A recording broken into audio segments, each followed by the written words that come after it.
এক সাহাবী বলল, নবী আমার ছেলে মিষ্টি খায়, বেশি মিষ্টি খায়, এত মিষ্টি কিনে দেওয়ার টাকা আমার নাই, আপনি ছেলের নসিহত করেন। বিশ্বনবী বললেন, বাবু তুমি কি বেশি মিষ্টি খাও? ছেলেটি বলল, জি নবী খাই। বিশ্বনবী বললেন, যাও আগামী সপ্তাহে তোমার বাবাকে নিয়ে আবার আমার কাছে এসো।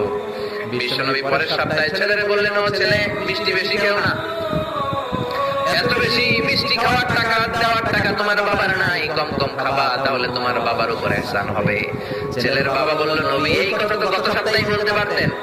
বিশ্বনবী বললেন, কেমন করে বলি, কারণ আমি নবী তো মিষ্টি পছন্দ করি।